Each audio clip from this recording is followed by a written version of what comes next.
Ahora veremos la carta pastoral segunda a Timoteo, la última carta del apóstol Pablo, según veremos ahorita.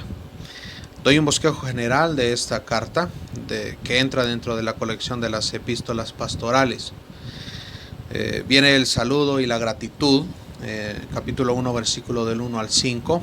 La perseverancia de un hombre de Dios, capítulo 1, versículo del 6 al 18. Los patrones de un hombre de Dios, capítulo 2, del 1 al 26. Los peligros de un hombre de Dios, capítulo 3, del 1 al 17. La predicación del hombre de Dios, capítulo 4, del 1 al 5. Comentarios para concluir, capítulo 4, del 6 al 18. Y la despedida de Pablo, capítulo 4, del 19 al 22. ¿De dónde procede esta carta? ¿Desde dónde escribe el apóstol Pablo esta carta? Pablo escribe desde la convicción, desde la convicción de que su vida ha llegado casi a su fin, y esto lo vemos en el capítulo 4, versículo 6, creo que tal vez uno de los pasajes más profundos del apóstol Pablo. Porque yo ya estoy para ser sacrificado y el tiempo de mi partida está cercano. Entonces esto quiere decir que el apóstol Pablo ya estaba convencido de que iba a ser asesinado, iba a ser ejecutado. Pablo menciona que estuvo en defensa, capítulo 4, versículo 16. En mi primera defensa ninguno estuvo a mi lado, es decir, que fue enjuiciado. Entonces probablemente Pablo entonces está acá en prisión. Y esta palabra que se utiliza como defensa con frecuencia para aludir a la defensa de una acusación ante un tribunal. Entonces parece, por tanto, que hemos de pensar que Pablo estaba en la cárcel haciendo frente a la perspectiva de una rápida ejecución. Pablo le pide a Timoteo que vaya a verle y que recoja a Marcos en el camino. Lo vemos en el capítulo 4, versículo 11. Solo Lucas está conmigo. Toma a Marcos, tráele contigo, porque me es útil para el ministerio. Y sabemos así que este encarcelamiento estaba en Roma, no es el que se resalta en el libro de los Hechos. Timoteo está en él cuando escribió la carta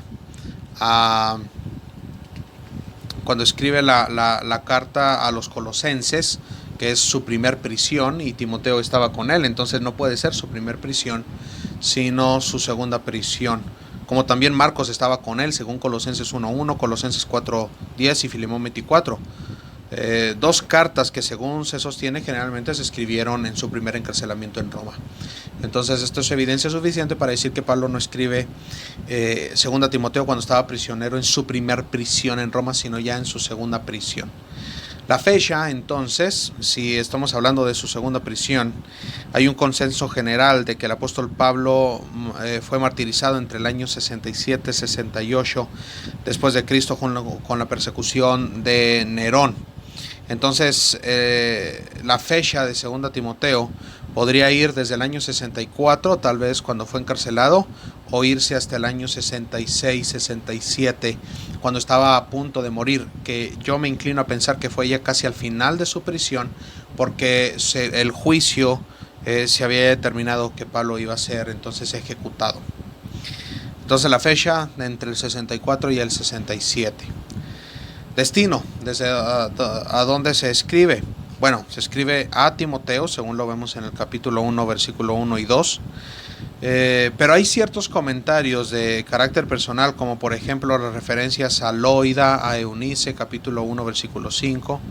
Lo mismo sucede con las lágrimas de Timoteo, capítulo 1, versículo 4, con la imposición de las manos por parte de Pablo sobre el ministerio de Timoteo, capítulo 1, versículo 6, y con las alusiones al abandono de que el apóstol había sido hecho objeto, capítulo 1, versículo 15, capítulo 4, versículo 10. Esos son el tipo de comentarios que caben esperar de una carta privada, una carta para una persona, como vemos a Timoteo. Lo mismo se aplica a las amonestaciones personales que hace a Timoteo. Y el breve apartado informal del final, en que el Pablo da algunas noticias de sus amigos y cierta información acerca de sí mismo, en el capítulo 4, versículo del 9 al 22. Entonces su destino, una carta personal a su joven pupilo, Timoteo, y sin duda una instrucción bastante clara para el ministerio pastoral, para todos nosotros. Este es el análisis de segunda carta a Timoteo.